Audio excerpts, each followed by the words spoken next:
I have a huge list of books that I want to read, and today I'm going to share those with you along with a few others that I want to get done in the next season. Not as exciting, but I actually have a whole stack of books here that I am in the middle of. So these I want to intersperse throughout the next couple months to try to get them finished. I have a stack of these on my desk that I keep at all times to kind of remind me that I need to get to these books before I completely forget what I already read in them. The first one is A Study in Scarlet Women by Sherry Thomas. This is a whole series that's essentially the female Sherlock Holmes. Her name is Charlotte Holmes. She comes from not the best family life, and I've definitely begun this book and I remember certain elements of it. She's on the spectrum, so there is definitely like autism, ADHD representation here, and I'm not necessarily like the person to be speaking about like whether or not that's appropriate or not, but it is in here and it is interesting to see how she hyper focuses on things, and she's really an interesting character, and I did enjoy reading this. For some reason I just wasn't able to get into it, and as of right now she goes out of her way to avoid essentially going through the rigmarole and the hoops that typical women do in that day, which is get married, have children, and essentially tie your future to whatever husband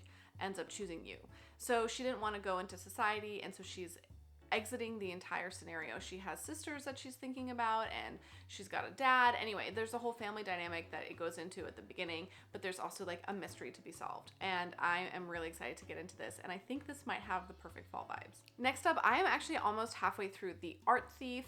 This was a book that I picked up out of the recommendation from like either Amazon's like best books or Barnes & Noble's best books of 2023, and I picked up a few of those, and this one sounded interesting. It's actually a nonfiction book. It is about a man who essentially spent his entire life, he accrued the highest wealth in terms of art theft and thievery that ever existed. However, he never actually sold any of it. He wanted it for his personal collection. He essentially hoarded it like a little rat inside his little apartment with his girlfriend. And then this is his story, and it's what I've read of right now. I didn't really like the tone of it because the author is essentially writing a love letter to this guy who's a con artist and thief, but it is a fun read, and if you do like art history, I think you would enjoy this. And anyway, it is a quick nonfiction read, and I definitely think a lot of people have their misunderstandings about nonfiction, but this is a fun story. And then next up is a middle grade. I am partially through Magnolia Wu Unfolds It All. This is so cute. This is actually by the same author, Chanel Miller, who wrote Know My Name. She is the victim from the Brock Turner case at Stanford. That autobiography was incredible. I listened to it on audio. She's the one who narrates it. I thoroughly recommend it. And then this is her middle grade. I'm pretty sure she studied graphic design, if I remember correctly from her autobiography, and it's so cute. It's about these two girls growing up in New York. I think one is the daughter of a laundromat owner, and it's kind of the perspective that they have, and it's just a fun read. Sometimes I like grabbing a quick little middle grade like this, and you know, it's just a nice light fun thing, and it's actually written really quite beautifully, and it's illustrated quite beautifully as well. And then finally, that's something that I tried to pick up because I wanted to watch it before the movie came out. Obviously I didn't do that. I still haven't seen the movie.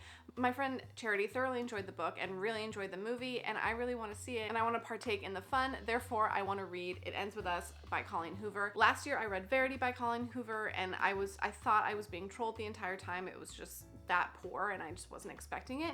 However, this one, it's pretty cringy. I've gotten to a few of the initial scenes, and I've met the two main female protagonists and the male protagonist. I'm not that much of a fan. I'm about 64 pages in, but I do want to finish it so I can join in on the fun. Now let's get into the large stack of books that I'm so excited for fall. A lot of these are actually the first book in a series, which I probably shouldn't be starting since I'm already in the middle of so many, but I mean, who cares? First up is the Gothic Fantasy Duology by Rachel Gillig, One Dark Window and Two Twisted Crowns. I'm pretty sure this is called the Shepherd King Duology. I'm so excited to read this. I've heard only the best of things. The magic system sounds really interesting. There are cards that have magic in them, and the more cards that you have, the more magic that you have, and I think like the ruler has like a ton of cards and he hoards them to himself. Anyway, I've heard so many good things about this duology, particularly the second one. I heard that like this is really like what ties it together. It's like one story where it comes together. I cannot wait to read this. I do love Gothic novels. I loved Jane Eyre when I was in school. Anyway, my understanding is that Elspeth, if I'm saying that correctly, the main character, she lives in a world where you're not really supposed to have any magic, and she actually secretly has a nightmare in her head, and there's a dialogue between the two, and I'm not sure if he's like the like the romantic subplot. However, or they are the romantic subplot. Regardless, I'm excited to read this. And then Finale as well. And last year I got into contemporary romance for the first time, and I'm gonna try 2 new authors that these books for some reason give me fall vibes. I mean, this one is obvious. It's called Haunted Ever After by Jen DeLuca. I'm pretty sure this is set like on the Florida coastline, and I live in Florida, so that seemed really fun. And then next up I've got On a Limb by Hannah Bonham Young. I'm not a huge fan of like a pregnancy trope, but that's essentially the whole shtick here. That's the whole book. That's what it's about. A one-night stand turns into an accidental pregnancy, and then obviously they find love at the end of it. But I'm excited to get into these. I love having contemporary romance in the middle of especially a lot of fantasy and sci-fi reads, because I feel like it's like the perfect palate cleanser. Now on the lighter end of YA fantasy, I want to start Caraval, because I eventually want to get to Once Upon a Broken Heart, and I do love reading the precedent trilogies before getting into it. I was told I didn't have to read Shadow and Bone. I'm so happy I read Shadow and Bone before I went into Six of Crows, so I'm going to do the same thing here and get the world set up for me and defined. This is Caraval. There's a magical circus, I'm pretty sure, that comes to town every however many years, and it's like an invite-only situation, and apparently it's 2 sisters, and the book goes back and forth between the 2 sisters' perspective. My understanding is the first book is really focused on one sister, the second book is focused on the second sister, and then the third book, it all comes together. So I cannot wait to read this. I think this is going to be really quick and whimsical and fun. And then the complete opposite of that is Red Rising. I have heard so much about this. I love sci-fi. I understand that the world is like a little bit intense to get into. My understanding is that this follows our main character Darrow, and he lives in a society where everything is a caste system based on color, and he's the reds, which are at the bottom, and the golds are at the top.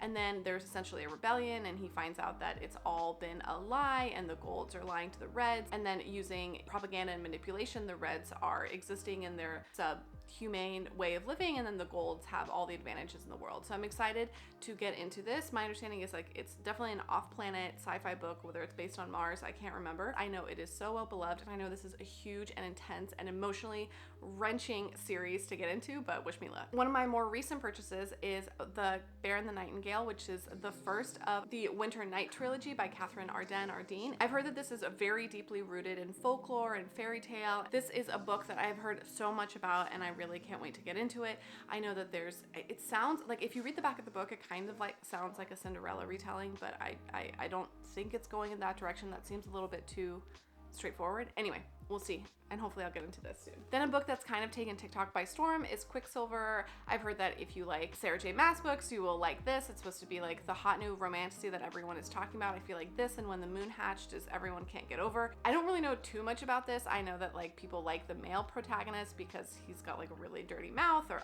regardless, the back of the book says, do not touch the sword, do not turn the key, do not open the gate. That's like all it tells you. So I don't know, we'll see how it goes. This is obviously like an indie published book. I ordered it off Amazon, and it came with the discreet cover. The other one has the face of the male protagonist, and he's like crying a tear of silver. So anyway, this has a sword, and it's like a little bit more delicate. I feel like I didn't mean to buy this one, but this is what I have. I also recently finished Carissa Broadbent's Serpent and the Wings of Night, Crowns of Nyaxia duology, with the novella in between, Six Scorched Roses, which I loved.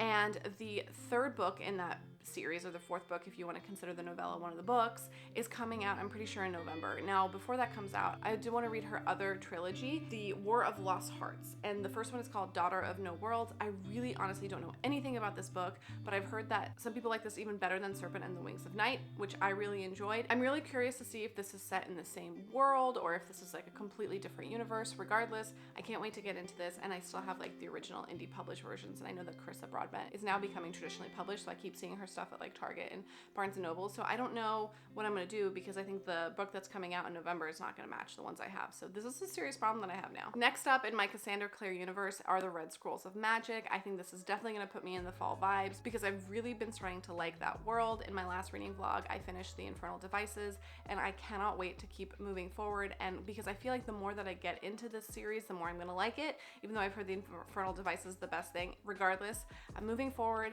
It's this one, and then I go back to the last 3 books in the Mortal Instruments. I'm pretty sure this one follows like a couple of the side characters. Now, this was really popular last year, I'm pretty sure, is when it came out. This is Bride by Ali Hazelwood. I have read the majority of her other contemporary romances, which she calls her STEM novellas. Essentially, they are based on women that work in STEM, in science, technology, engineering, and mathematics. This is not that. This is her first paranormal romance, and it follows Misery, who is a vampire, and then I think it's like a forced marriage to a werewolf leader, Alpha. I have a friend of mine who knew a little bit about the Omegaverse that this references, and so she explained it to me. It's not something I'm particularly interested in. However, I love Ali Hazelwood's writing, and I'm definitely going to get into this. I figured this would be perfect for fall with a paranormal romance. And then finally, a little bit of YA mystery. This is a series that I have had on my shelf for a while, and the reason I am putting it up high at the list is because the Netflix show, I'm pretty sure it's Netflix, the show is out now, and I would love to read it before I watch it. This is A Good Girl's Guide to Murder. I'm pretty sure that's the entire name of the trilogy, and I know there's like additional books that have come out afterwards. People that I trust on YouTube in terms of their mystery thriller recommendations love this series. Anyway, I know just because it's YA, I think I'm gonna still enjoy it. I think a murder mystery is gonna have a lot of, I don't know, and I think it's set in a school setting because they're still in high school. Regardless, I think that's going to be a lot of fun, especially with September is kind of the start of school. And I mean, even though I'm not in school and I don't have children in school, it gives the fall vibes. So I have the 4 books that I actually already started, which I want to add into my fall TBR, and then the new 14 that I added, and a lot of them are the beginning of series. So if I really like one of the series starters, I'll probably go into the second one right away. That is everything that I want to read this fall. Thank you so much for watching all the way through, and I will see you in my next video. Bye-bye.